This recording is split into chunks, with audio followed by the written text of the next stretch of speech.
Bonjour à tous, dans le cours d'aujourd'hui on va parler d'algorithmique du texte, donc ça fait suite au cours de la semaine dernière qui portait sur les automates et les expressions rationnelles, et on va utiliser certains des concepts qu'on a vus pendant le cours sur les automates et les expressions rationnelles.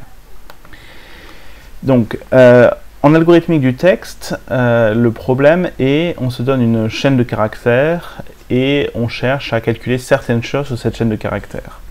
Donc dans tout le cours d'aujourd'hui, je vais considérer que j'ai une chaîne de caractères qui est fixée, qui est assez longue, donc je vais dénoter sa longueur n. Et imaginez que, alors suivant les différentes applications, ça peut être quelque chose qui est vraiment très long, ça peut être par exemple le contenu intégral d'un roman, donc une chaîne de plusieurs centaines de milliers de caractères par exemple. Et on s'intéresse à un certain nombre de problèmes sur cette chaîne de caractères, sur ce texte, et grosso modo, la plupart des problèmes sont de la forme trouver dans cette chaîne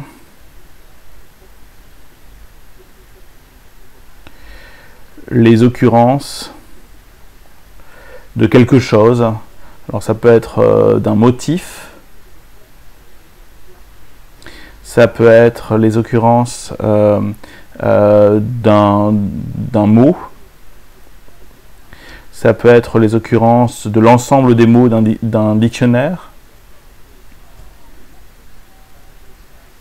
Voilà. Et donc, globalement, toute l'algorithmique du texte, ça consiste à regarder quelle technique on peut utiliser pour efficacement trouver dans un texte des occurrences. Et alors, il va falloir spécialiser ce qu'on appelle, il va falloir préciser ce qu'on appelle occurrence et les occurrences de quoi. Alors, il y a plein d'applications à l'algorithmique du texte. Donc, juste pour mentionner, donc par exemple, des applications, ça peut être extraction d'informations à partir de texte. Par exemple, j'ai collecté un grand nombre de pages web et je veux extraire toutes les adresses email qui se trouvent dans ces pages web. Eh bien, si je peux décrire les adresses email par un motif, et c'est une des questions d'un exercice de TP, de les décrire par une expression rationnelle, et si j'arrive à extraire toutes les occurrences de cette expression rationnelle, eh bien, j'ai fini. Donc, extraction d'informations, ça peut être aussi recherche dans un éditeur de texte. Dans un éditeur de texte, quand vous demandez de rechercher une chaîne de caractères, eh bien c'est exactement ce que vous êtes en train de faire. Vous êtes en train d'essayer de trouver dans un long texte les occurrences d'une chaîne de caractères, en l'occurrence, ou d'un motif. Il y a beaucoup d'applications à l'algorithmique de texte, à la bioinformatique et à la génomique en particulier, mais pas seulement. Donc là, il s'agit de rechercher des motifs, rechercher des gènes par exemple, dans une longue chaîne d'ADN ou d'ARN, ou éventuellement rechercher des motifs dans une longue chaîne de protéines. Dans ces applications de génomique, de bioinformatique, on va avoir besoin eh bien, de techniques d'algorithmique du texte pour rendre efficace la recherche d'informations. Et puis, donc ça c'est juste quelques exemples, il y a plein d'autres exemples. Un autre exemple, par exemple, simple, c'est la correction orthographique. Quand vous avez votre logiciel de traitement de texte, par exemple, qui a un correcteur orthographique intégré, eh bien, pour que la correction orthographique fonctionne, le logiciel a en mémoire un dictionnaire de l'ensemble des mots valides dans une langue naturelle donnée, et il doit très efficacement déterminer si dans votre long texte, l'ensemble des mots sont des mots qui appartiennent ou qui n'appartiennent pas au dictionnaire. Donc ça, ce sont juste des exemples. Donc le texte, ça peut être du texte brut, ça peut être du texte type texte enrichi dans un traitement de texte ou dans du HTML, mais ça peut aussi être des choses un peu plus exotiques, comme le texte, ça peut être une chaîne d'ADN, une chaîne d'ARN, etc. Et donc on va voir quelles techniques on peut utiliser. Alors on a parlé des automates la semaine dernière, donc on va pouvoir utiliser des automates, mais pas seulement, on va voir aussi d'autres techniques qu'on peut utiliser, dont certaines sont dérivées de techniques à base d'automates, d'autres non. J'ai besoin d'un tout petit peu de vocabulaire pour traiter certaines des notions qu'on va voir aujourd'hui. Alors, j'ai besoin juste de la notion d'un préfixe et d'un suffixe d'un mot. Un préfixe d'un mot. Alors, encore une fois, la même terminologie que la semaine dernière. Un mot, c'est une chaîne de caractères. Donc d'un mot U appartenant à sigma étoile, donc on se fixe un alphabet aussi. Donc dans ma chaîne de caractères de longueur n, elle est sur un certain alphabet sigma. Alors vous pouvez penser à l'alphabet AB comme la semaine dernière, mais dans beaucoup de cas, ça va être un alphabet qui est juste l'alphabet naturel, par exemple l'ensemble des caractères Unicode ou l'ensemble des caractères ASCII ou quelque chose comme ça. Donc un préfixe d'un mot sur un certain alphabet est un mot V appartenant à sigma étoile tel qu'il existe un mot W appartenant à sigma étoile avec U égale VW. Donc un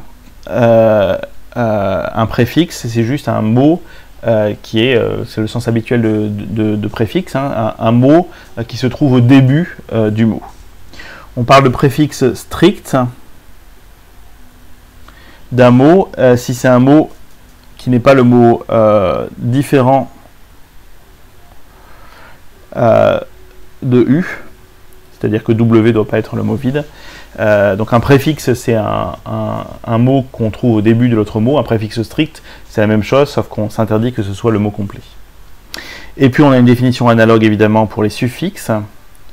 Un suffixe, et on aurait aussi la définition de suffixe strict, je ne vais pas l'écrire, d'un mot U appartenant à sigma étoile, c'est un mot V appartenant à sigma étoile, tel qu'il existe un mot W appartenant à sigma étoile avec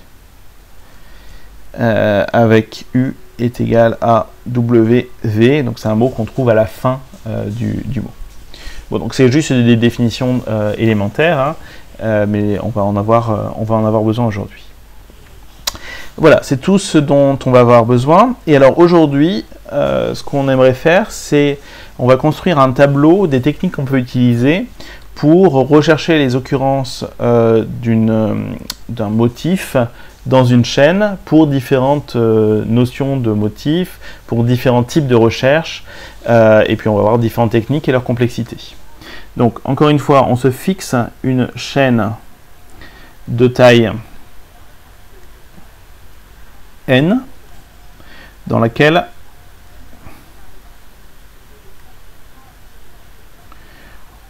on veut rechercher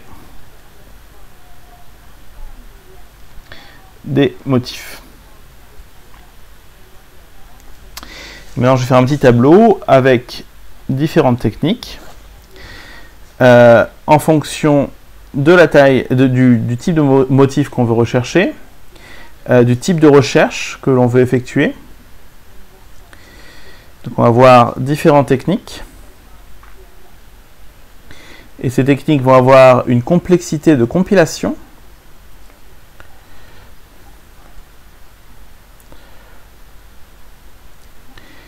et une complexité de recherche.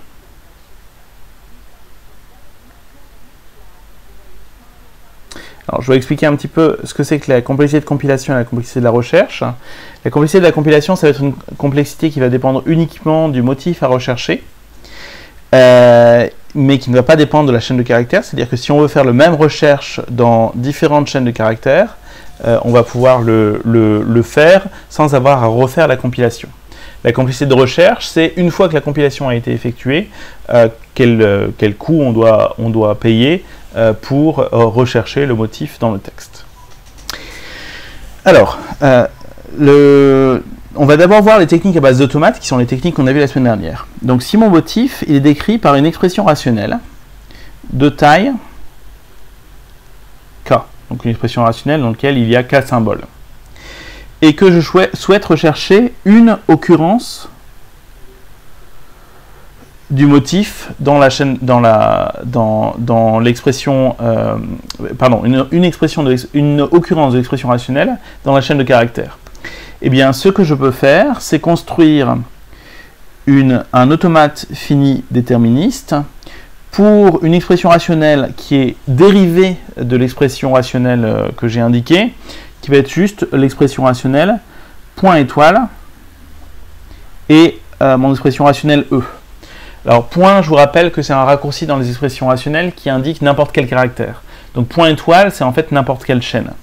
Et donc quand j'écris l'expression rationnelle point étoile E, en fait ça veut dire une expression rationnelle qui reconnaît n'importe quelle sous-chaîne, puis reconnaît le motif E.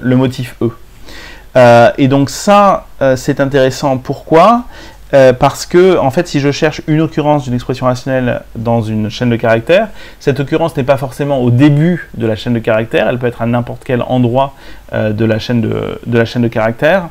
Et donc, il faut que je m'autorise à préfixer le motif par n'importe quelle séquence de caractères. Et donc, je fais tourner mon automate fini déterministe obtenu à partir de la compilation de l'expression rationnelle point étoile E sur ma chaîne de caractères. Et quand j'obtiens un état final, en fait, je n'ai pas besoin d'aller jusqu'à la fin de la chaîne de caractères. Si j'arrive dans un état final, c'est que j'ai fini et j'ai trouvé une occurrence du motif. Donc la complexité de compilation ici, c'est quoi? Eh bien, ça va être quelque chose qui va être exponentiel. Donc je vais juste marquer alpha puissance k, qui va être exponentiel dans la taille de l'expression rationnelle. Donc ça, on avait expliqué pourquoi c'est exponentiel, parce que malheureusement, on doit donc transformer une expression rationnelle en automate fini non déterministe avec transition spontanée. Ça se fait en temps linéaire. Par contre, la procédure de déterminisation qui prend en entrée un automate non déterministe et qui produit en sortie un automate déterministe, ça c'est une procédure qui est exponentielle. Donc ici on a un coût exponentiel. Pour la complexité de recherche, en revanche, ici on obtient une complexité de recherche qui est en grand taux de n. Je vous rappelle que n c'est la longueur de la chaîne de caractères. Et c'est ce qu'on a vu, la dernière fois. La complexité de recherche à l'aide d'un automate ne dépend pas de la taille de l'automate ou de la taille de l'expression rationnelle qui a permis de le trouver. Bon, bah ça c'est pour une occurrence de l'expression rationnelle, mais en fait on peut aussi l'utiliser pour toutes les occurrences. Comment on fait? Pour une occurrence, on s'arrête quand on obtient un état final.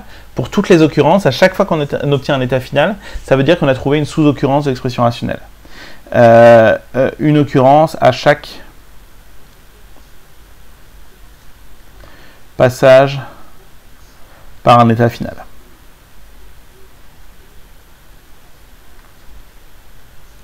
Et donc avec la même complexité, donc on a une complexité de compilation de grand taux de alpha puissance k et une complexité de recherche de grand taux de n. Donc là, le alpha puissance k, je peux préciser ce que c'est qu'alpha. C'est juste parce que c'est un petit peu plus que 2 puissance k, puisqu'on avait un facteur aussi linéaire. Peu importe, j'indique juste que c'est alpha puissance k pour un certain alpha. Donc ça, je sais que c'est correct. Je sais que c'est une complexité exponentielle. Bien, donc ça, c'est une première approche, donc avec les expressions rationnelles de taille k.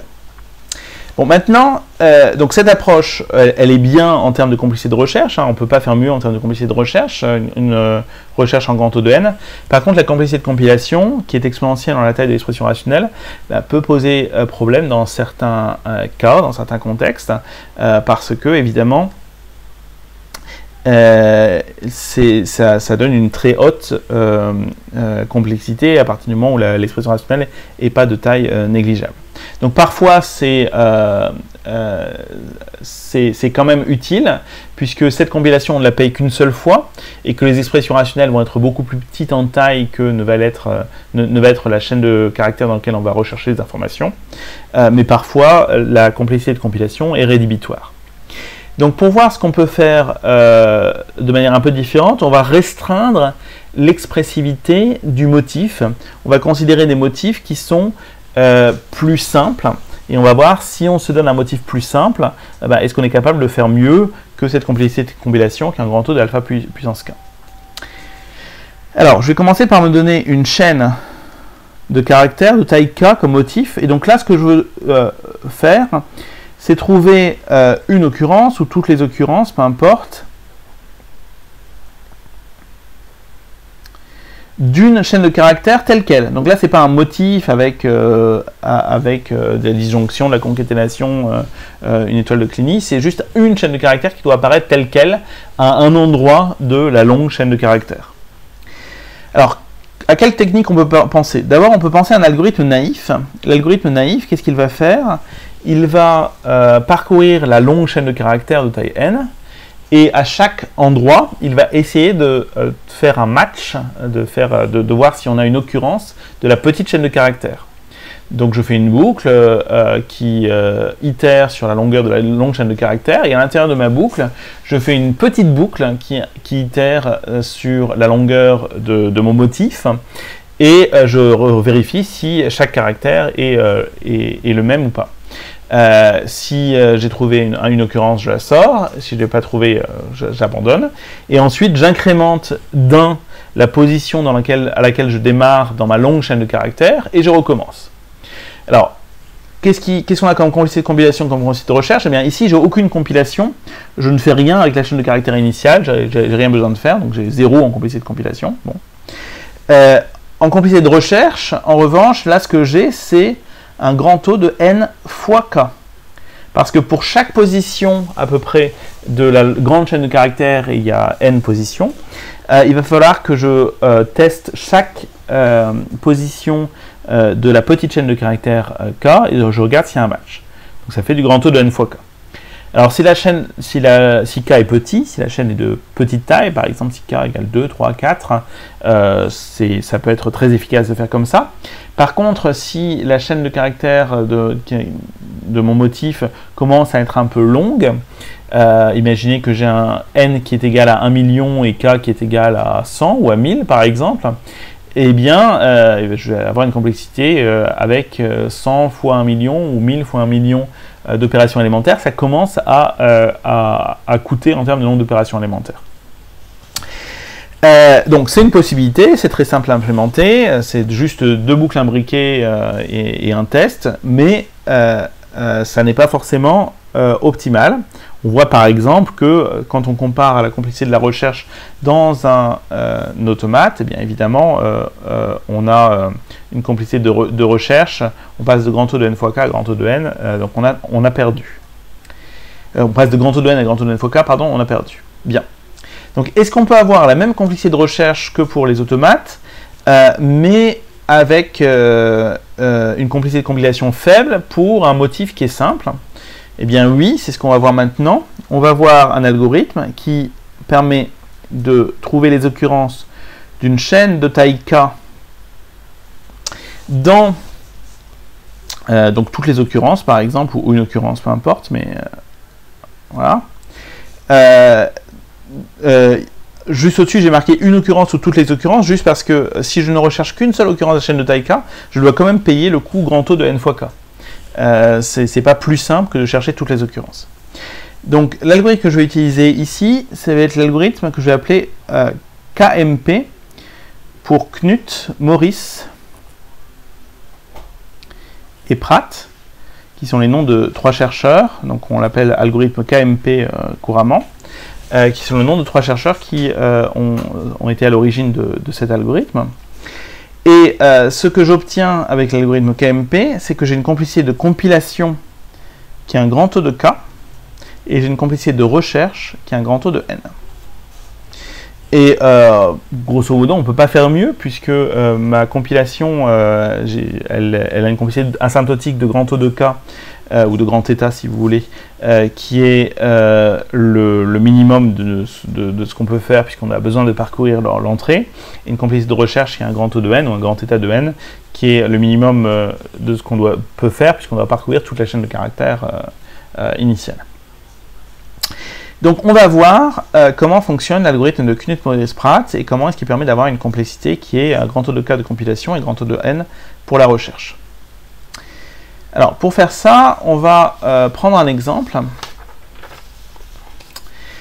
Et je vais me donner un motif à chercher qui est le motif A, B, C, A, B, D. Et je vais me donner une chaîne de caractères, qui est la chaîne de caractères A, B, A, C, A, B, C, A, B, C, A, B, D.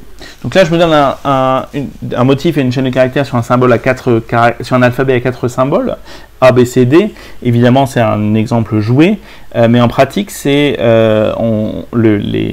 notions qu'on va voir s'appliquent à des vraies chaînes de caractères sur un alphabet plus complexe, etc. Donc, qu'est-ce qui se passe? Alors, si on regardons d'abord ce que fait l'algorithme naïf, je vais changer de couleur, quand il essaie de trouver des matchs du motif sur la longue chaîne de caractères. Donc, regardons exactement les opérations qu'ils font, et ensuite on va voir quelles sont les opérations qui sont en fait inutiles et dont on peut se passer. Je suis au début de ma longue chaîne de caractères, j'ai mon motif ABC, ABD, et j'essaie de trouver une correspondance. Bien, si vous voulez, j'ai une boucle qui parcourt ma chaîne de caractères, et j'ai une boucle qui parcourt mon motif, et donc, de manière incrémentale, je regarde si la première lettre du motif correspond à la lettre de la chaîne de caractères, et c'est bien le cas, j'ai un A des deux côtés, très bien. Puis je regarde si la deuxième lettre du motif correspond à la deuxième lettre de la chaîne de caractères, c'est bien le cas. Puis je regarde si la troisième lettre du motif correspond à la troisième lettre de la chaîne de caractères, ce n'est pas le cas.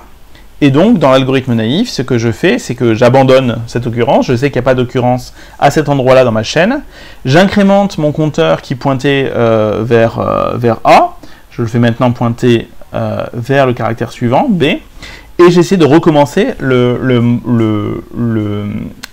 match, la correspondance du motif, en le caractère B. Alors, je regarde si le premier caractère du motif est égal au premier caractère où j'en suis dans la chaîne. Donc, est-ce que A égale B? Non. Donc, ça veut dire qu'il n'y a pas de match. Je passe au caractère suivant. Maintenant, je suis au deuxième caractère A, celui-ci. Et je regarde si A, le premier caractère de la chaîne là où je suis, correspond au caractère du motif. C'est le cas. Donc, je me souviens que c'est le cas. Je passe au caractère suivant du motif et je regarde si le B du motif est égal au C de la chaîne, c'est pas le cas, donc j'abandonne et je passe au caractère suivant de ma chaîne de caractères. Je regarde si C est égal à A, c'est pas le cas, donc je passe au caractère suivant de ma chaîne de caractères. Je regarde si A est égal à A, c'est le cas, donc je m'en souviens. Ensuite, je regarde si B est égal à A, c'est le cas. Si B est égal à B, c'est le cas. Je regarde si C est égal à C, c'est le cas. Je regarde si A est égal à A, c'est le cas. Je regarde si B est égal à B, c'est le cas. Je regarde si C est égal à D. Ah, c'est pas le cas. Donc là, j'ai un match où j'ai quasiment parcouru tout mon motif, dans l'espoir de trouver un match, mais je n'ai pas trouvé de match, donc j'abandonne et j'incrémente d'un mon motif. Je regarde si B est égal à A, c'est pas le cas, je passe. Je regarde si C est égal à A, c'est pas le cas, je passe. Je regarde si A est égal à A, c'est le cas. Donc j'écris que j'ai peut-être le début d'un match ici. Ensuite, je compare B avec B, oui. C avec C, oui. A avec A, oui. B avec B, oui. D avec D, oui. J'ai atteint la fin de mon motif, j'ai trouvé un match.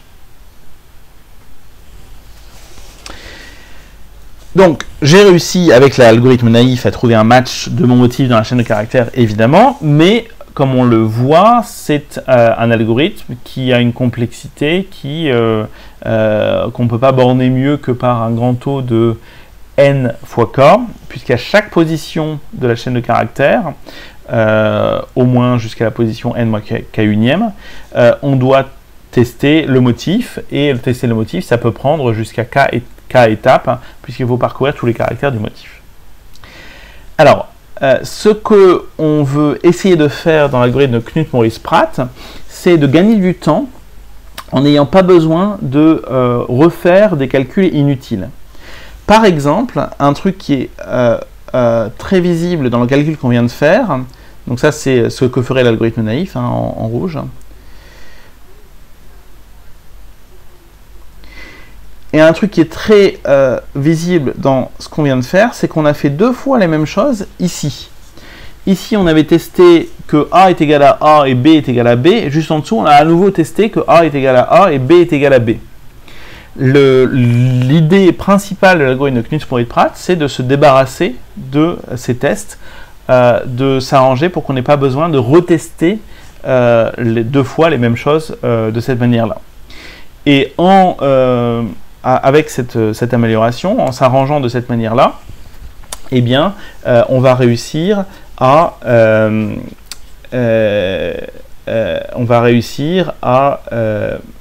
avoir une complexité linéaire en la taille de la chaîne pour déterminer si le motif est dans la chaîne ou pour trouver les occurrences du motif dans la chaîne. Alors, comment est-ce qu'on va faire ça? Alors, la première chose, donc ça, j'écris juste que ça, c'est à optimiser. Parce qu'on a grosso modo fait 2 fois le même calcul. Comment est-ce qu'on va faire? Eh bien, l'algorithme de Morris-Pratt va, dans la phase de compilation, se souvenir de quelque chose, alors qui est un peu compliqué à décrire, mais que je vais écrire en détail. On se souvient dans le motif, donc c'est quelque chose qui concerne la phase de compilation, donc qui concerne le motif et pas la chaîne de caractères. On se souvient de quoi? On se souvient de la taille du plus long préfixe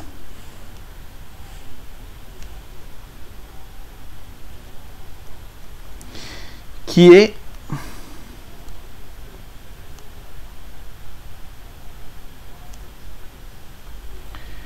on se souvient de la taille du plus long préfixe qui est un suffixe de chaque préfixe du motif. Alors ça a l'air compliqué, mais en fait c'est quelque chose d'assez simple. Donc je reprends mon motif ABC ABD et j'explique ce que je veux dire.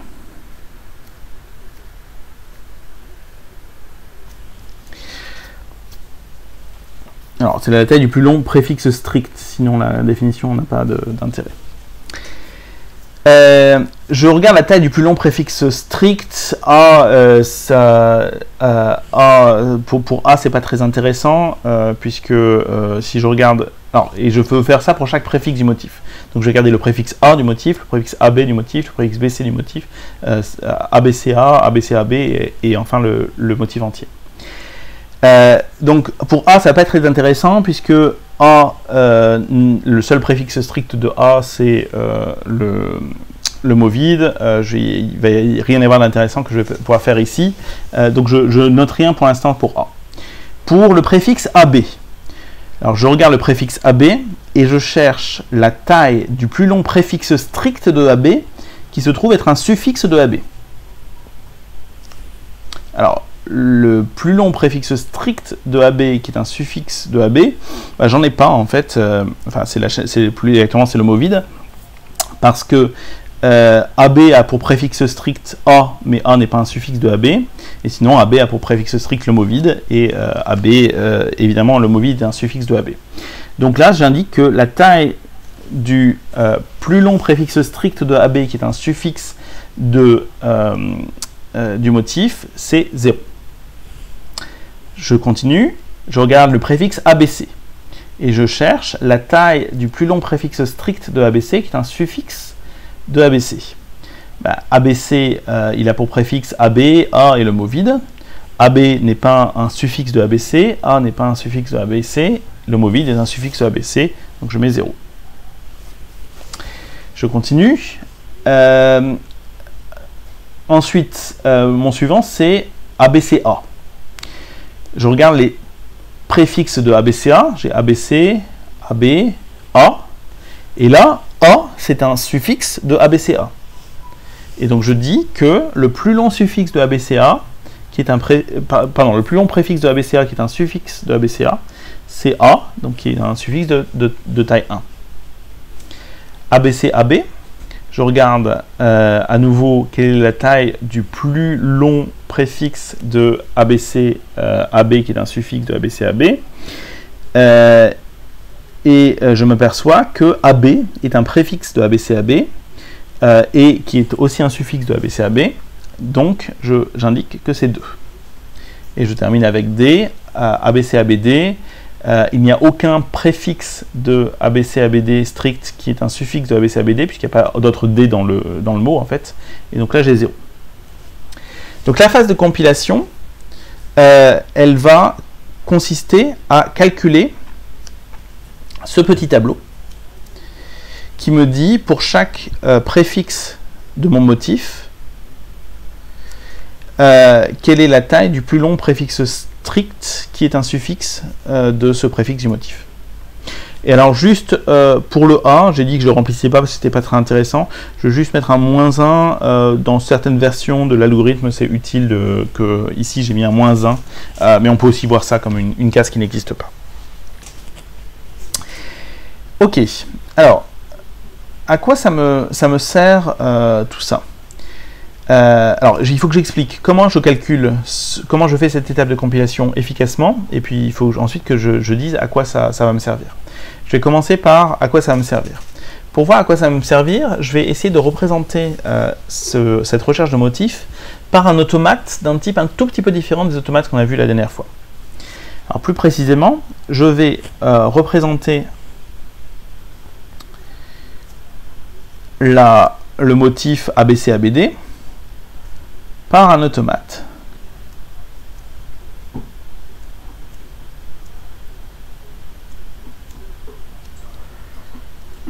Donc il y a un état de plus qu'il n'y a de symboles dans le motif, donc il y a cet état.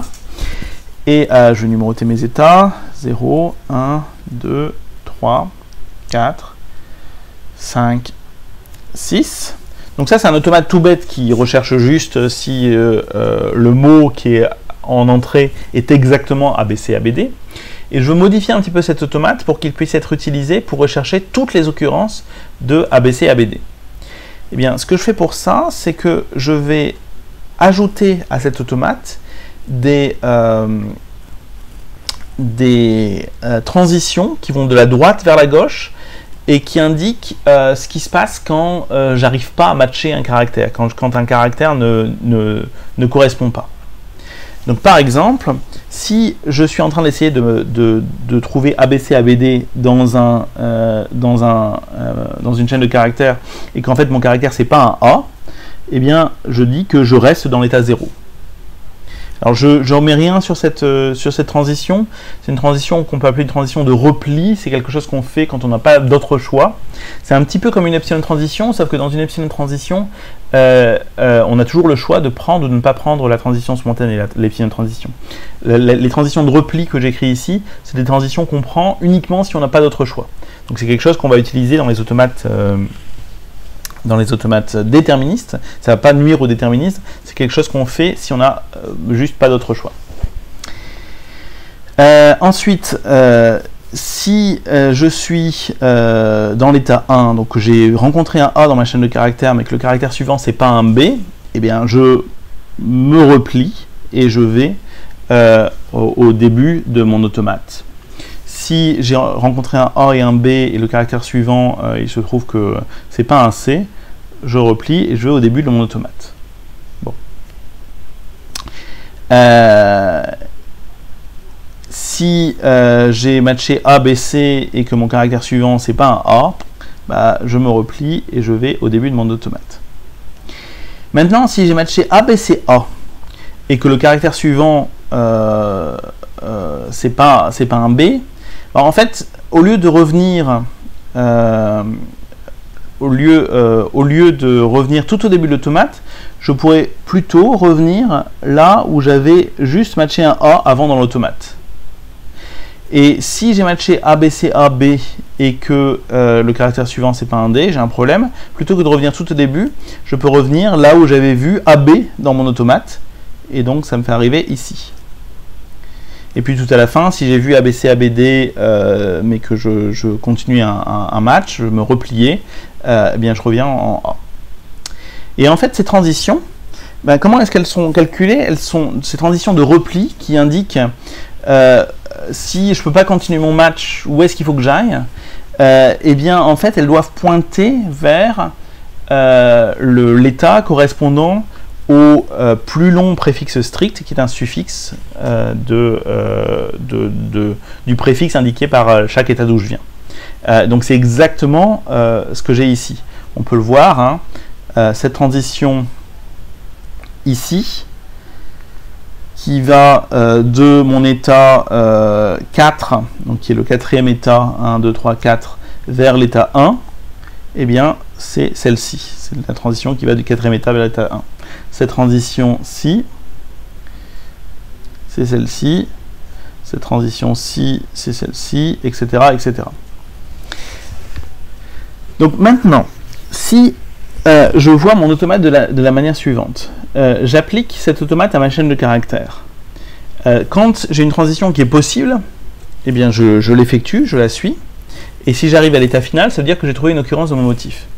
Quand j'ai une transition qui n'est pas possible, plutôt que de revenir tout au début de mon automate, qui est ce que l'algorithme naïf ferait.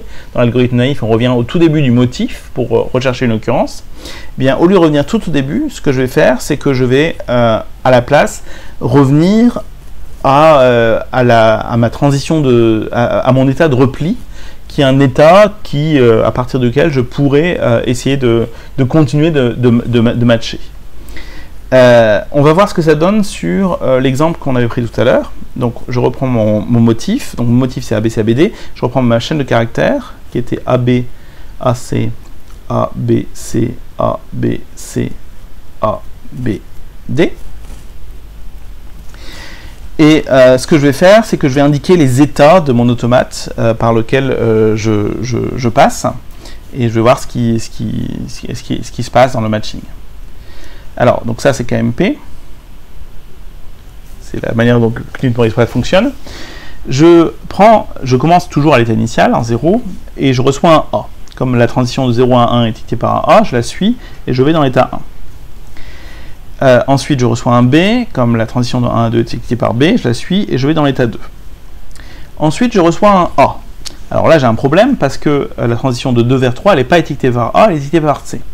Ça veut dire qu'il faut que je me replie, j'ai pas le choix, je peux pas prendre la transition 2 vers 3, il faut que je me replie, et ma transition de repli, elle va de 2 vers 0, et donc je repasse en 0. Et ensuite, j'essaie de matcher le A à partir de 0, et là j'arrive en 1. Ensuite, j'essaie de matcher C à partir de l'état 1, je peux pas, je me replie, j'arrive en 0.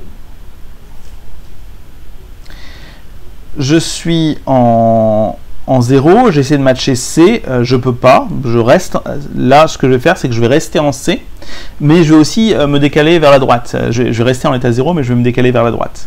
Donc cette transition là, c'est une transition de repli, mais elle a pour effet de décaler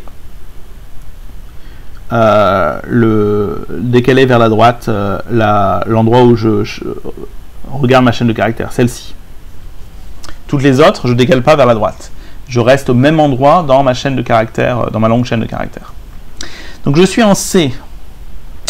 J'essaie de faire un match, je peux pas. Je prends la transition de repli qui me dit que je reste en 0 et je reste en 0 et je décale vers la droite. Je suis en A. Je prends ma transition qui va vers 1. Je suis en B, je suis en l'état 1, je vois un B, je prends la transition qui va vers 2. Je suis dans l'état 2, je me suis trompé quelque part. Oui, je me suis trompé quelque part. Oui, je reprends, je reviens en arrière. J'avais eu un C qui m'avait envoyé vers l'état 0. Maintenant, à partir de l'état 0, je vois un A, là je vais en 1. À partir de l'état 1, je vois un A, je vois un B, je vais en 2.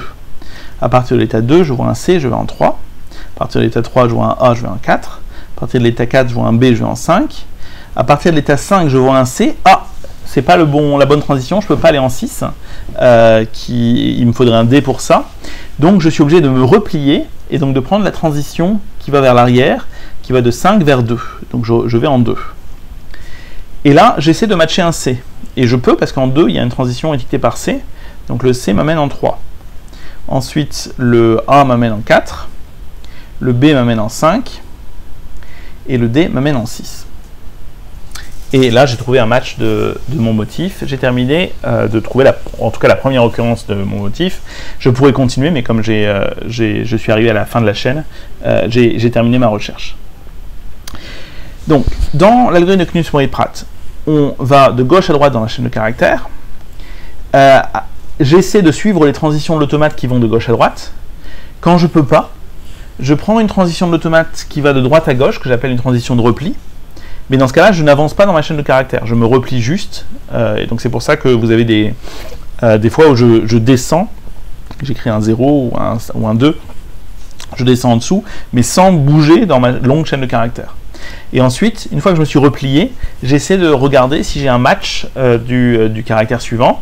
Si oui, bah, je fais le match. Sinon, je devrais me replier à nouveau. J'ai pas de cas ici, mais il est facile de construire un cas où je dois me replier 2 fois de suite. Et donc, il n'y a pas de souci. Juste une exception, c'est que si j'arrive dans l'état 0 et que je ne peux pas passer dans l'état 1, là je prends la transition de repli spéciale qui non seulement me fait rester dans l'état 0, mais fait décaler le match vers la droite. Alors, première chose à constater, c'est que cet algorithme qui permet de détecter les occurrences d'un motif dans une chaîne de caractères, c'est un algorithme qui s'exécute en temps grand O de n, en grand O de la taille de la chaîne de caractères. Alors pourquoi? Eh bien, on peut voir que dans à quasiment toutes les étapes de mon algorithme, je vais de gauche à droite dans ma chaîne de caractères. Donc à chaque fois que je vais de gauche à droite, donc ça me fait progresser vers la fin de ma chaîne de caractères. Donc j'ai une boucle qui parcourt toute ma chaîne de caractères, ça c'est linéaire. Donc presque à chaque fois. Maintenant, il y a des fois où ici, je suis resté, donc quand j'ai été de 2 vers 0 ou de 5 vers 2, je n'ai pas progressé dans ma chaîne de caractères, j'ai pris une transition de repli et j'ai été vers la gauche dans l'automate. Le truc, c'est que donc à chaque fois, ces transitions de repli, elles m'ont fait aller vers la gauche de l'automate. Elles m'ont fait diminuer dans l'automate. Tandis qu'à chaque fois que je me balade, que j'avance pour aller à droite dans l'automate, il faut forcément que j'avance dans ma chaîne de caractères. Donc le nombre de fois où j'ai été à droite dans mon automate, bah, il est borné par la taille de ma chaîne de caractères, il est borné par n, le nombre de fois où j'ai suivi une transition de gauche vers la droite. Et donc du coup, le nombre de fois où j'ai suivi une transition de droite vers la gauche, bah, forcément à toute transition de droite vers la gauche, il doit correspondre au moins à une transition de gauche vers la droite. Et donc le nombre de fois où je me suis replié, donc le nombre de replis, donc ça, je peux indiquer que ça, c'est des transitions de repli. Hein. Transition de repli. Le nombre de replis, il est inférieur ou égal à n, au nombre de fois où j'ai été de gauche vers la droite dans l'automate. Donc du coup, au total, si je compte toutes les opérations que je fais dans ma chaîne de caractères, soit je me déplace de gauche à droite dans la chaîne de caractères, soit je fais un repli, mais je sais que le nombre de replis au total, le nombre total de replis, il va être borné par la taille de la chaîne de caractères. Donc au plus, j'ai 2n étapes dans mon calcul, n étapes qui me font aller vers la droite, et peut-être jusqu'à n étapes qui me font me replier de la droite vers la gauche. Donc on a bien une complexité qui est un grand O de n pour l'algorithme de Knut-Moritz-Pratt, en tout cas pour la partie recherche de l'algorithme de Knut-Moritz-Pratt. Il me reste à vous parler de la partie compilation. Comment est-ce que la partie compilation peut se faire? Celle-ci, on veut qu'elle se fasse en temps grand O de k. Et en fait, donc où k c'est la taille du motif, la taille de la petite chaîne de caractères, on peut faire ça par programmation dynamique. Donc je vous rappelle que ce qu'on veut, c'est trouver la taille du préfixe strict maximal, qui est un suffixe de chaque préfixe du motif. Ben, on va voir comment on le construit petit à petit. Je me donne mon motif, A, B, C, A, B, D. J'ai dit que le A, je mettais un moins 1 juste ici, pour dire que je suis au bout, voilà. Et alors, comment est-ce que je vais calculer ça? Eh bien, en fait, ce que je vais faire, c'est que pour chaque chaîne pour chaque préfixe, ici, le préfixe B, ce que je vais faire, c'est que je vais regarder la case qui est à ma gauche, moins 1, et que je vais l'incrémenter. Parce qu'en fait, il n'y a pas de magie dans ce tableau-là. au mieux, ce qui se passe, c'est que la valeur qui se trouve dans une case, c'est au plus 1 de plus que celle qui est juste à gauche. Mais ça peut être moins quand on doit revenir plus bas. Donc je commence par l'incrémenter, par mettre un 0 ici. Et puis ensuite, si jamais j'avais quelque chose qui était supérieur à 0, il faudrait que je teste si la valeur que j'ai là est bien cohérente ou pas. Là, pour l'instant, j'ai juste un 0, donc je n'ai rien à tester. J'ai calculé la valeur pour mon B. Donc mon B, il a été calculé en faisant juste la valeur de A plus 1, et puis c'est tout. Maintenant, je calcule la valeur pour mon C. Alors ce que je vais faire, c'est que je prends la valeur qui est juste à gauche, et je vais l'incrémenter de 1. Bon. Mais maintenant, je vais regarder, donc ça c'est la valeur par défaut, mais est-ce que c'est la bonne valeur? Bah, en fait non. Pourquoi c'est pas la bonne valeur? Parce que si je regarde où est-ce que ça me fait arriver un repli vers 1, ça me fera arriver vers B. Et est-ce que C est égal à B? Il faut que je me replie vers un caractère qui est identique. Est-ce que C est égal à B? Non. Donc, c'est pas un 1 que je veux ici. Je me replie à la place vers la valeur qui est indiquée comme... en fait, je me replie vers le moins 1, vers la valeur qui est à gauche de la valeur dans laquelle je devais aller, et auquel j'ajoute un 1. Donc, ça me donne un 0. Donc, j'ai commencé par essayer de faire la valeur en dessous du B plus 1, mais j'ai vérifié que ça marchait bien en regardant que le B était égal au C, que j'avais le même caractère entre B et C. Comme ce n'est pas le cas, je prends, au lieu de prendre la valeur qui était en B, je prends la valeur qui est pointée donc je prends la valeur qui est pointée par le B, je prends sa valeur à gauche et j'ajoute 1. J'arrive en A. En A, je fais 0 plus 1, ça me fait 1. Pardon. Et je vérifie que le 1 que j'ai ici, qui correspond à la première case de mon tableau, et que j'ai bien le même caractère ici et ici. J'ai un A ici, j'ai un A en première case du tableau, donc tout va bien, je continue. Le B ici, par défaut, je fais la valeur qui est à gauche plus 1. Donc je mets un 2. Je vérifie que c'est OK en regardant si en deuxième case de mon tableau, B, j'ai bien la même lettre que la case actuelle, qui est un B, c'est bon, j'ai bon. Je continue. D, par défaut, je mets un 3, mais je vérifie que ce que j'ai en troisième case du tableau, c'est bien un D. Alors, il se trouve que c'est pas un D, donc en fait, c'est pas 3 que je veux. Donc en fait, il faut que je me replie. Je vais sur la case pointée par le B, qui est 2. Je vais voir, donc je vais sur la deuxième case et j'ajoute, je regarde la valeur qui est pointée par la deuxième case, c'est-à-dire le premier B, c'est 0. J'ajoute 1, ça me donne 1.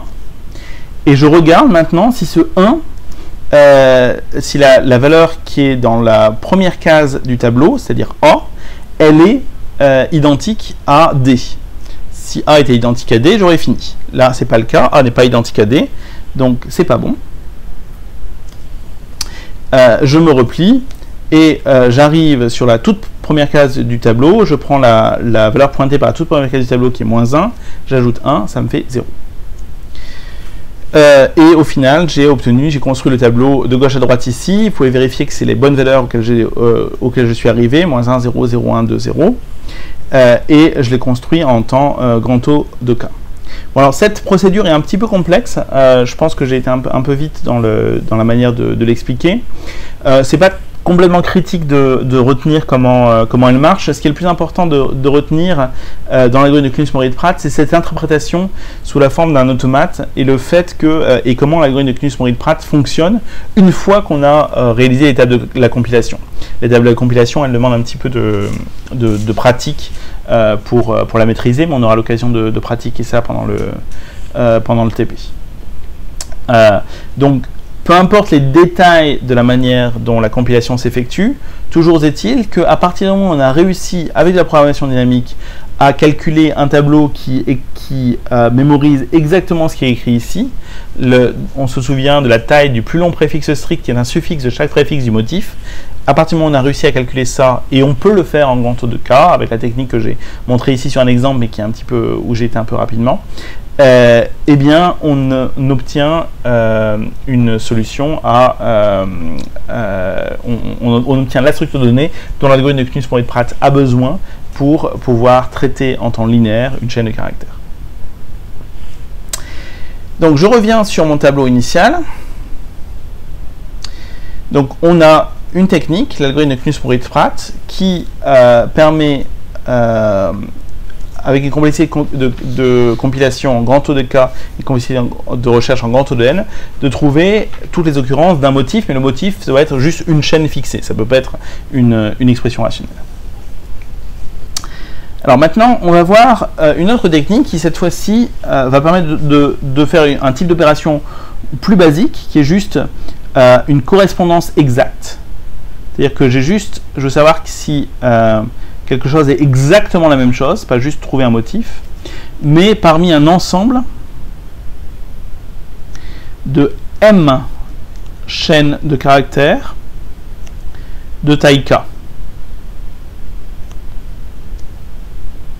Donc là, le problème est, je me donne un ensemble de m chaînes de caractères de taille k, je me donne une nouvelle chaîne de caractères de taille n, et je veux savoir si ma chaîne de caractères de taille n, c'est l'une des chaînes de caractères, c'est l'une des m chaînes de caractères de taille k ou pas. Donc ça peut être utile, par exemple, on peut imaginer d'utiliser ça pour savoir si un mot qu'on rentre en entrée dans un programme fait partie d'un dictionnaire de l'ensemble des mots du français, par exemple. Donc on a une représentation de l'ensemble des mots du français, et on veut savoir si un nouveau mot est l'un de ces mots. Alors la technique qu'on va utiliser s'appelle un trie, ça s'écrit T-R-I-E, mais ça se prononce en général trie, et elle va nous donner les complexités suivantes. La complexité de compilation va être de grand taux de m fois k. Donc on va avoir une étape où on fait un grand taux de m fois k. M fois k, il y a un signe fois, mais en fait c'est le mieux que ce qu'on pourrait espérer, puisqu'on a m chaînes de taille k, et donc au total, la taille de l'entrée, c'est m fois k. Et la complexité de recherche, ça va être juste un grand taux de n. Alors, comment marchent les tries? Un trie... Alors déjà, d'où vient le mot? En fait, try, ça vient de retrieval, qui veut dire récupérer, rechercher. Et donc c'est la partie tree de retrieval. Et donc en fait le chercheur qui a proposé le concept de try appelle les tries des tris. Mais le problème c'est que si on utilise tree, ça induit de confusion avec le mot anglais tree pour arbre. Et donc en général, plutôt que de parler de tree, on parle de try, juste pour qu'il n'y ait pas de confusion avec le mot pour arbre. Donc un try, c'est quoi? C'est un arbre qui permet donc de stocker un ensemble de m chaînes de caractères, un ensemble de m mots, dont chaque nœud correspond au préfixe des mots stockés. Donc un arbre dont chaque nœud correspond au préfixe des mots stockés, chaque lien enfant-parent a un symbole, et où les nœuds sont marqués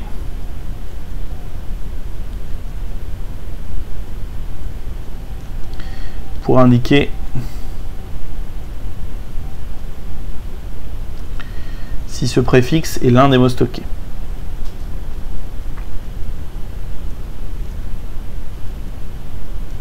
Alors ça va être très clair sur un exemple. La notion de try est en fait assez simple. je vais me prendre un exemple où je veux stocker un certain nombre de mots.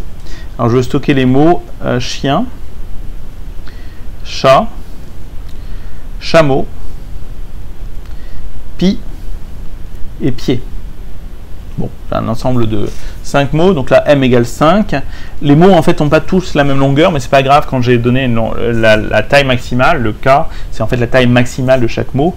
Donc le K serait ici 1, 2, 3, 4, 5, 6, puisque c'est la taille du plus long mot chameau.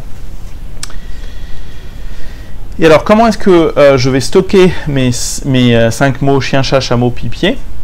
Eh bien, je vais avoir un arbre dont la racine correspond au préfixe mot vide. Et puis, je vais avoir des transitions correspondant à l'ensemble des préfixes de longueur 1 des mots de l'ensemble des mots stockés, que j'appelle un dictionnaire en général, l'ensemble des mots qu'on a stockés. C'est pas le même terme que les dictionnaires Python, mais c'est un terme qui est plus utilisé dans la littérature d'algorithmique de texte. Un dictionnaire, c'est juste un ensemble de mots. Et donc ici, j'ai un nœud qui correspond au préfixe C des mots chien, chat, chameau, et un nœud qui correspond au préfixe P des mots pie et pied.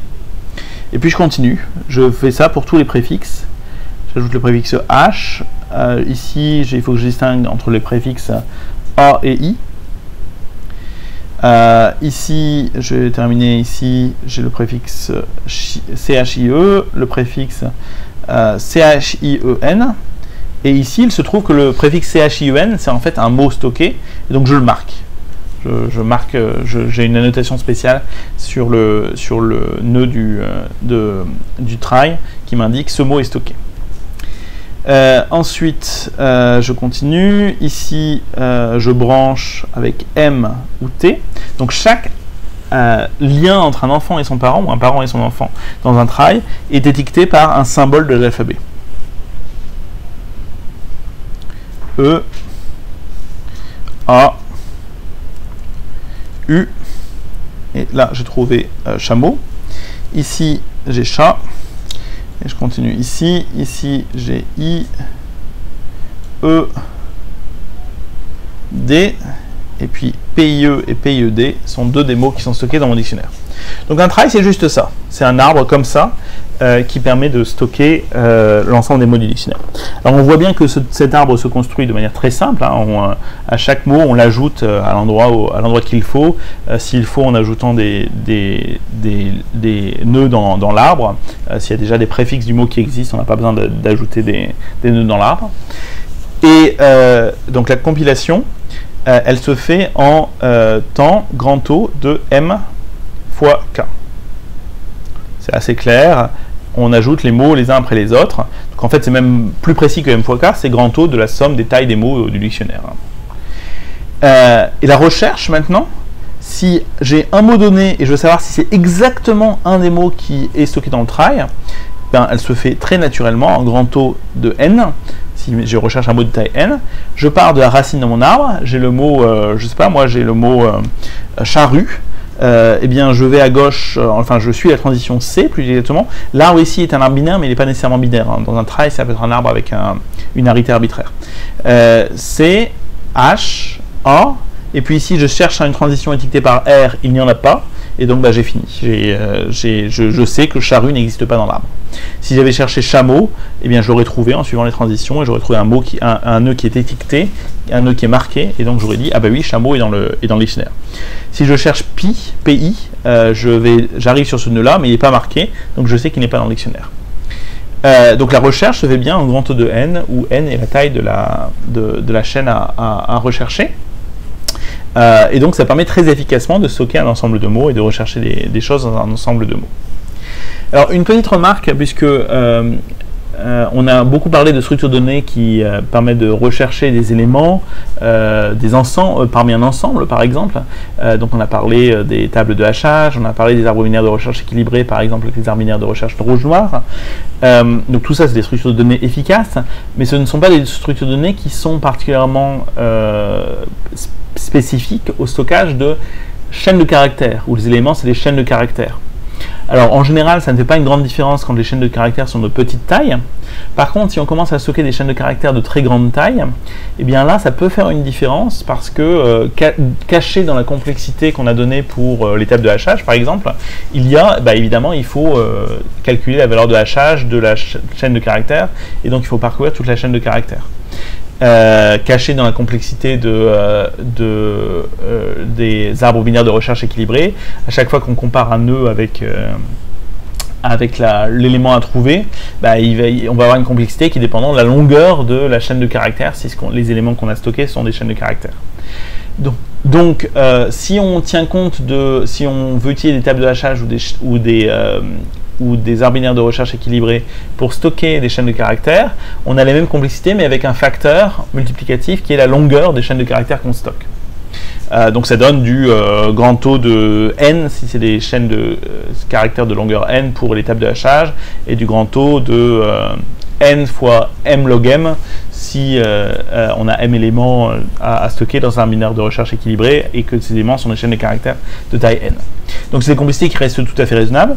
En revanche, ce n'est pas des méthodes qui sont spécifiques aux chaînes de caractères, et parfois l'utilisation d'un trie plutôt qu'une table de hachage pour stocker un ensemble de chaînes de caractères, ça peut être plus efficace.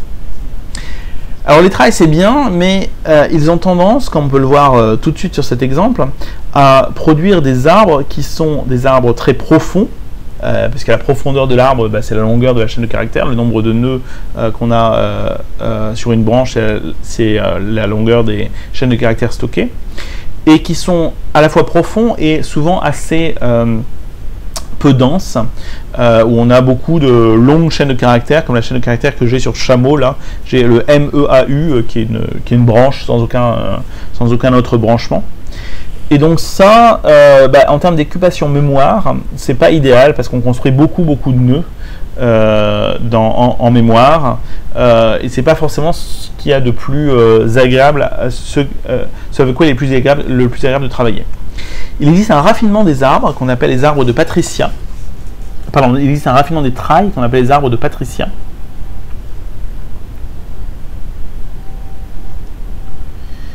Donc c'est un raffinement des tries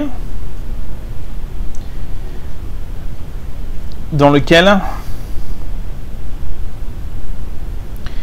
les transitions, les relations parents-enfants, j'appelle ça transition parce que c'est un peu comme les transitions dans un tomate, sont pas nécessairement étiquetées par des symboles, peuvent être étiquetées par des sous-chaînes.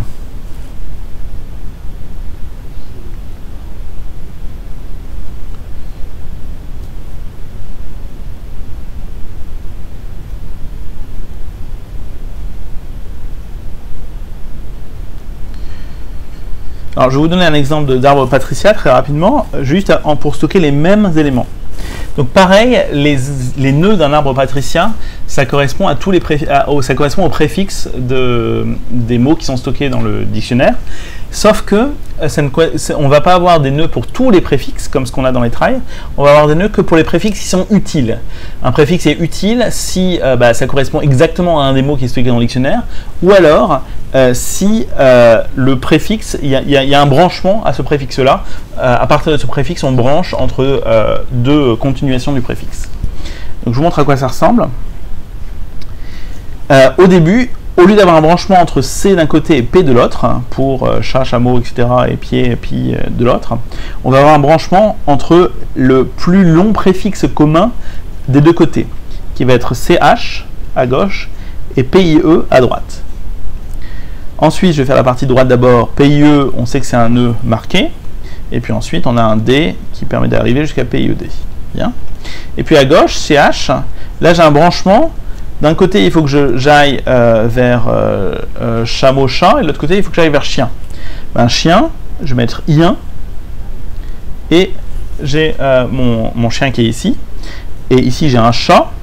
Ici, j'aurai un branchement entre mot d'un côté et T de l'autre. Voilà. Donc maintenant, j'ai un arbre qui est beaucoup plus compact.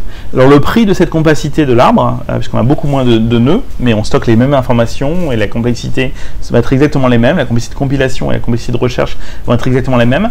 La compilation est un tout petit peu plus compliquée que dans les arbres dans les trails, parce qu'il faut que je fasse attention. Parfois je vais avoir besoin de diviser une branche, cette transition CH par exemple, si j'ajoute maintenant castor dans l'arbre, je vais avoir besoin de la diviser entre créer un nouveau nœud C et mettre d'un côté tout ce que j'avais en CH et l'autre côté tout ce que j'avais en castor. Mais bon, c'est faisable et ça prend pas, ça rajoute rien à la complexité asymptotique. Un autre petit inconvénient des arbres de Patricia par rapport au trail, c'est que maintenant il va être un peu plus difficile de faire le branchement. Avant, quand j'avais un branchement comme ceci, si je ne stocke que les lettres de l'alphabet de A à Z par exemple, ce que je peux faire c'est juste avoir dans chaque nœud un tableau de 26 pointeurs qui pointent vers les sous-arbres correspondant aux 26 lettres de l'alphabet. Dans le cas des arbres de Patricia, je ne peux pas faire ça. Il faut que je mette que j'ai une structure de données différente qui me permet d'indexer les enfants d'un nœud par des chaînes de caractères. Mais bon, ça se fait. Et donc les arbres de Patricia, en fait, ils vont avoir exactement la même complexité que les trails. Donc je vais les mettre ici. Juste qu'en pratique, ils vont prendre moins d'espace en mémoire. Mais c'est une histoire de facteur constant, la complexité asymptotique ne change rien. Donc un ensemble de m chaînes de caractères de taille k, correspondance exacte, c'est pour la même chose. On peut utiliser les arbres de Patricia.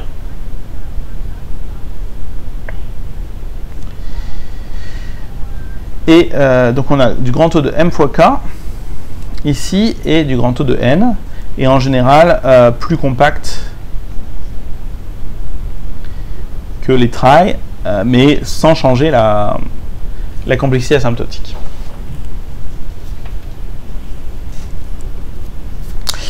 Bien, alors on a presque fini, mais il y a un type de recherche dont on n'a pas parlé. Donc on a parlé de rechercher une correspondance exacte pour un ensemble de chaînes et rechercher des occurrences pour une chaîne.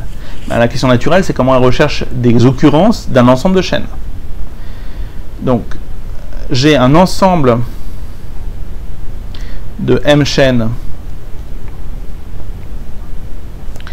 de taille k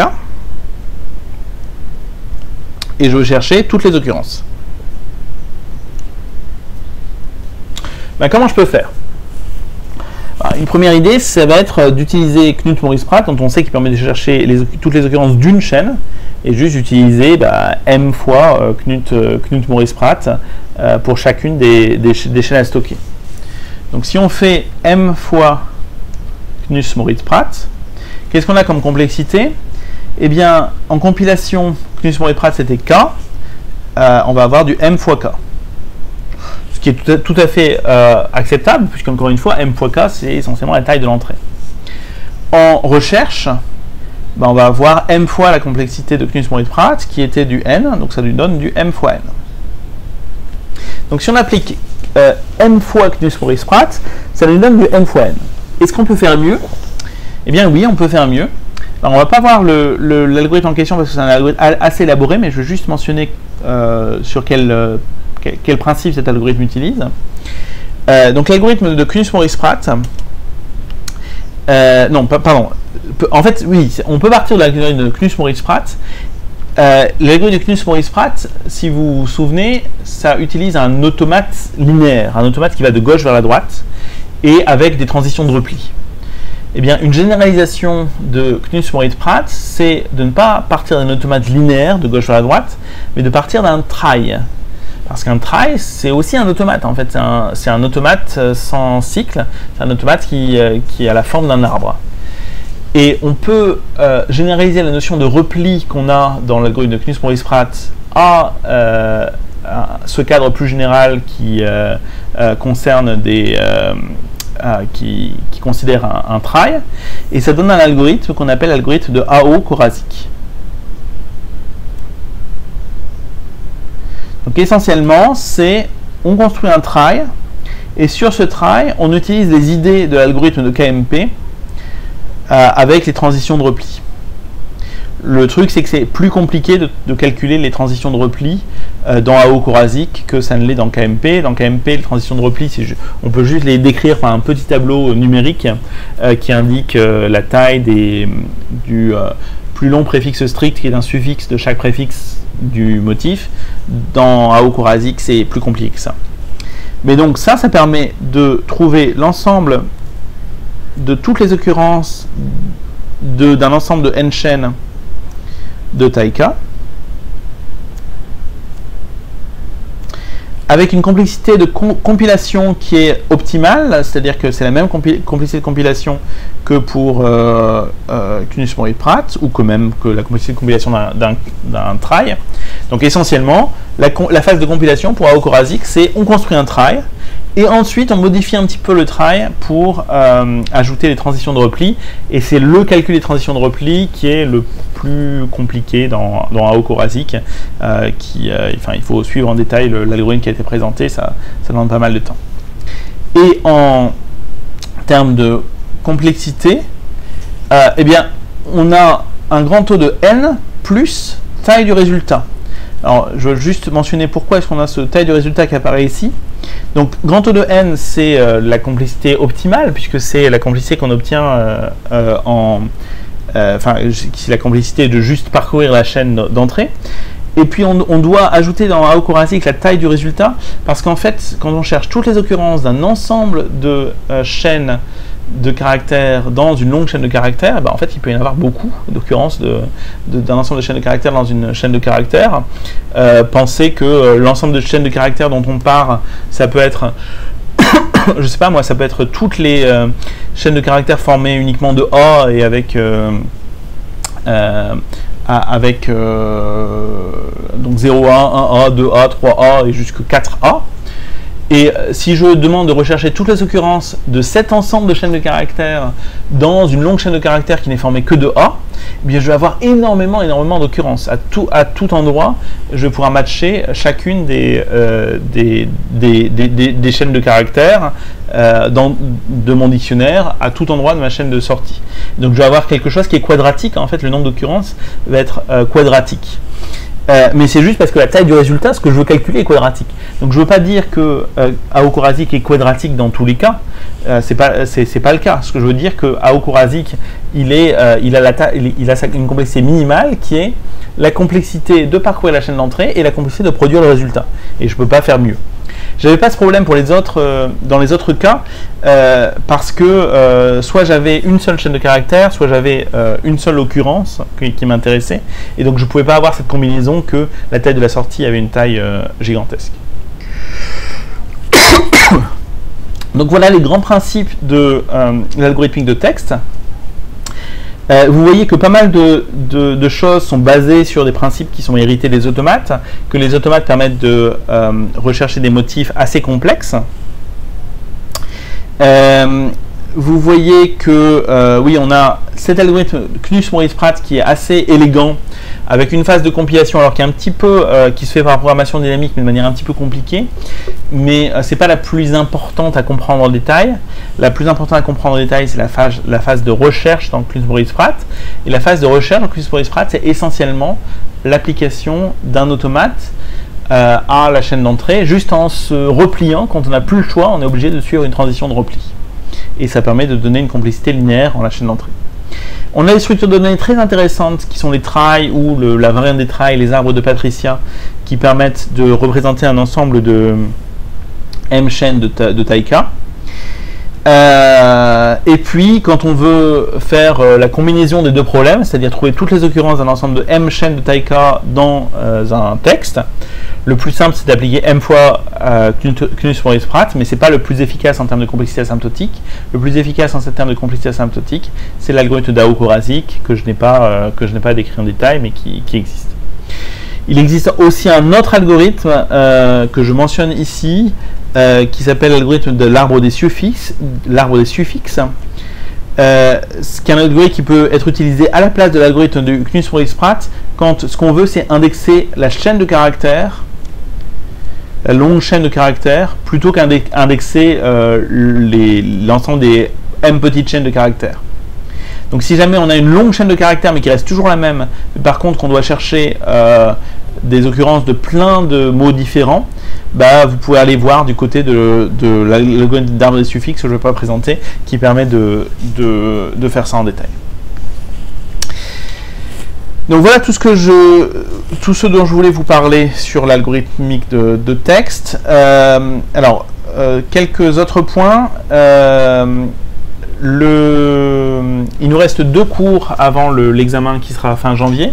Donc il y aura un cours qui sera une introduction à la calculabilité. On verra plus en détail les modèles de calcul. On verra... qu'est-ce qu'on verra dans le cours de calculabilité? On verra les modèles de calcul, on verra la notion de ce qu'est un algorithme ce qu'est un problème qui est décidable ou calculable et ce qu'est un problème qui n'est pas calculable. On verra qu'il existe des problèmes qui ne sont pas calculables. On parlera en particulier du problème de l'arrêt. Il nous reste une autre séance avant l'examen qui pour l'instant est indiquée comme une séance de révision. Donc il va falloir voir en fait probablement que cette séance-là, si on ne peut pas la faire en présentiel, ce qui est peu probable à l'heure actuelle, mais on verra quelles sont les décisions qui viennent, on essaiera peut-être de la faire en synchrone de manière à ce qu'on puisse interagir et voir parmi tous les algorithmes qu'on a vus pendant l'ensemble du cours, ceux sur lesquels vous voulez plus de détails, sur lesquels vous voulez qu'on fasse des petits exercices, des exemples, etc. Ou on peut traiter aussi un autre sujet. Vous pourrez me dire début janvier ce qui vous intéresse de faire pour cette séance-là. Deuxième point dont je voulais vous parler, qui est autre chose, qui n'est pas directement lié au cours, mais indirectement, c'est ceci, qui est en fait un concours de programmation qui s'appelle le SWERC, qui est organisé, donc SWERC ça veut dire Southwestern Europe Regional Competition. Le SWERC est un concours de programmation qui est un sous-concours d'un concours mondial qui s'appelle ICPC pour International Collegiate Programming Contest. Donc c'est un concours de programmation mondial qui est divisé en différentes régions. La région qui concerne la France, c'est la région qui s'appelle Southwestern Europe, donc qui concerne la France, mais aussi l'Espagne, l'Italie, le Portugal, la Suisse, Israël, et donc tous ces pays sont dans une même région et avec un concours qui est organisé à ce niveau-là. Donc ce concours, quel est son principe? C'est un concours de programmation, mais c'est aussi un concours d'algorithmique. En fait, il est appelé concours de programmation, mais par derrière se cache vraiment un concours d'algorithmique. Pour bien faire à ce concours, il faut maîtriser les bonnes techniques d'algorithmique. Les participants à ce concours sont des équipes de 3 étudiants représentant leur université. Il peut éventuellement y avoir plusieurs équipes par université. Et donc, je voulais juste vous en parler parce que vous avez la possibilité de participer à ce concours qui vous est ouvert si vous formez des équipes de 3 étudiants représentant PSL. Donc c'est quelque chose qui est possible et c'est quelque chose qui peut être intéressant aussi pour vous. C'est ce type de concours de programmation est en général très riche pour les étudiants. Ça fait travailler sur des petits problèmes d'algorithmique, mais de manière assez ludique. Et c'est intéressant aussi de voir comment d'autres étudiants approchent ces problèmes, etc. Donc c'est le SWERC et ICPC est ouvert à en fait tous les étudiants jusqu'au niveau master. Donc il y a certains des étudiants qui participent qui sont déjà en master, mais il y a aussi des étudiants qui sont en licence qui participent. Je vous invite à jeter un œil si ça vous intéresse. Vous pouvez monter une équipe représentant PSL. Il y a une étape d'inscription. Alors le concours est normalement organisé avec dans un des pays de la région avec une réunion, avec un concours physique où les gens vont dans ce pays. À cause des problèmes sanitaires cette année, en fait, le concours va être organisé cette année de manière distribuée, c'est-à-dire qu'il va y avoir pas mal de sites différents dans les différents pays de la région qui vont organiser une partie du concours. Le site qui vous concerne, c'est le site de Paris, qui sera à Télécom Paris, donc en banlieue sud. Je Je vous invite à regarder tout ça, à voir si ça vous intéresse. Vous pouvez aller voir des exemples de problèmes des années précédentes. Si vous regardez un petit peu les détails, vous verrez qu'en fait, un certain nombre de problèmes qu'on a vus en cours, on les retrouve dans les problèmes des années précédentes. Vous pouvez vous inscrire en suivant la procédure d'inscription. La date limite d'inscription, c'est mi-janvier. Et vous pouvez aussi, je suis impliqué dans l'organisation de ce concours. Si vous avez des questions sur l'organisation, sur comment ça fonctionne, etc., n'hésitez pas à me les demander. Voilà, on a terminé pour le cours d'aujourd'hui. Je vous souhaite de bonnes vacances. Je vous communiquerai assez rapidement, probablement en fin de semaine prochaine, les résultats des devoirs maison. Je vous rappelle qu'il faut aussi que vous preniez le temps de travailler sur vos sujets de projet. Je vous souhaite sinon de bonnes vacances de fin d'année et on se retrouve en janvier pour un cours sur la calculabilité. Au revoir.